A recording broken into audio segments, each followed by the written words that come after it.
আজ সন্ধ্যায় বৈঠক করবেন প্রধান উপদেষ্টা এবং তারেক রহমান। আসতে পারে বড় সুসংবাদ, বেতন বাড়বে দ্বিগুণ। বিস্তারিত ভিডিওতে। সন্ধ্যায় তারেক রহমানের সঙ্গে প্রধান উপদেষ্টার গুরুত্বপূর্ণ বৈঠক। আলোচনার কেন্দ্রে সরকারি কর্মচারীদের বেতন ও পে স্কেল। তো দর্শক, ভিডিওটি শুরু করার আগে বরাবরের মতো রিকোয়েস্ট, যে সকল সরকারি চাকরিজীবী ভিডিওটি দেখছেন দয়া করে ভিডিওতে লাইক দিয়ে এবং চ্যানেলটি সাবস্ক্রাইব করে ভিডিওটি আপনার সহকর্মীর কাছে শেয়ার করে দিন।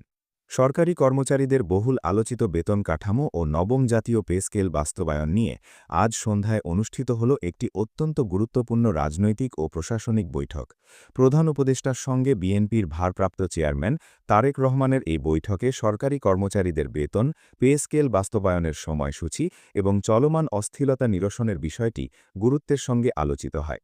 দীর্ঘদিন ধরে পে স্কেল নিয়ে অনিশ্চয়তা, আন্দোলন, আল্টিমেটাম ও প্রশাসনিক টানাপোড়েনের প্রেক্ষাপটে এই বৈঠককে অত্যন্ত তাৎপর্যপূর্ণ বলে মনে করছেন সংশ্লিষ্টরা। বৈঠকটি অনুষ্ঠিত হয় সন্ধ্যার দিকে প্রধান উপদেষ্টার কার্যালয়।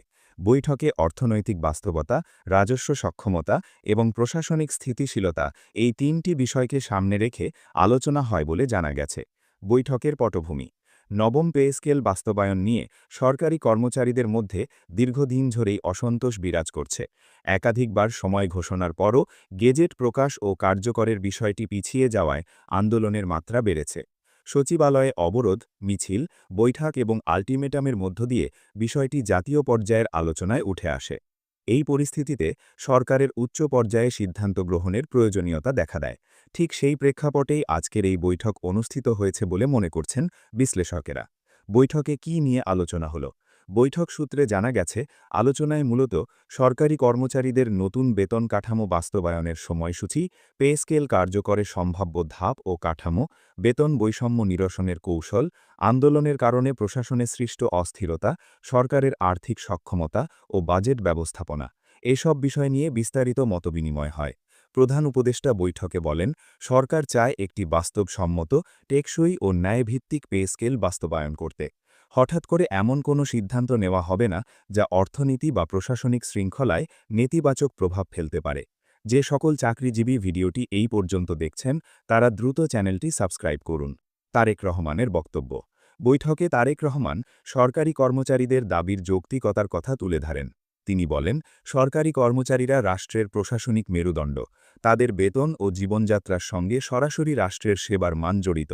তাই পে স্কেল নিয়ে দীর্ঘসূত্রতা হলে প্রশাসনে হতাশা ও অস্থিরতা বাড়ে।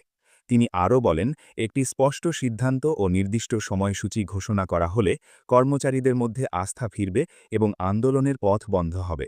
রাজনৈতিক ও প্রশাসনিক গুরুত্ব: এই বৈঠক রাজনৈতিকভাবেও গুরুত্বপূর্ণ বলে মনে করা হচ্ছে, কারণ পে স্কেল শুধু একটি অর্থনৈতিক ইস্যু নয়, এটি প্রশাসনিক স্থিতিশীলতা, সামাজিক শান্তি এবং সরকারের প্রতি আস্থার সঙ্গেও জড়িত।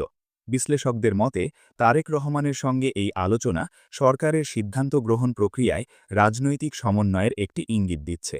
এতে ভবিষ্যতে পে স্কেল বাস্তবায়নে একটি সমন্বিত ও গ্রহণযোগ্য পথ তৈরি হতে পারে। কর্মচারীদের প্রত্যাশা: বৈঠকের খবর ছড়িয়ে পড়ার পর সরকারি কর্মচারীদের মধ্যে নতুন করে আশার সঞ্চার হয়েছে। তারা মনে করছেন, বিষয়টি এখন আর শুধু আমলাতান্ত্রিক পর্যায়ে সীমাবদ্ধ নেই, বরং সর্বোচ্চ রাজনৈতিক ও নীতি নির্ধারণী পর্যায়ে আলোচিত হচ্ছে। একাধিক কর্মচারী নেতা জানিয়েছেন, আজকের বৈঠক যদি বাস্তব সিদ্ধান্তে রূপ নেয় তাহলে দীর্ঘদিনের অবস্থাবশের অবসান হবে। সব মিলিয়ে সন্ধ্যায় প্রধান উপদেষ্টা ও তারেক রহমানের এই বৈঠক সরকারি কর্মচারীদের বেতন ও পে স্কেল ইস্যুতে একটি গুরুত্বপূর্ণ মোড়। এখন সবার দৃষ্টি এই আলোচনার ফলাফল কিভাবে নীতিগত সিদ্ধান্ত, গেজেট প্রকাশ এবং বাস্তবায়নে রূপ নেয় তার দিকে। সরকারি কর্মচারীরা আশায় আছেন, আজকের এই বৈঠক কেবল আলোচনা নয়, বরং দ্রুত একটি চূড়ান্ত সিদ্ধান্তের পথ প্রশস্ত করবে। এই ছিল আজকের আপডেট। নবম পে স্কেল নিয়ে আরও সর্বশেষ খবর পেতে অবশ্যই লাইক, কমেন্ট ও সাবস্ক্রাইব করে সাথে থাকুন।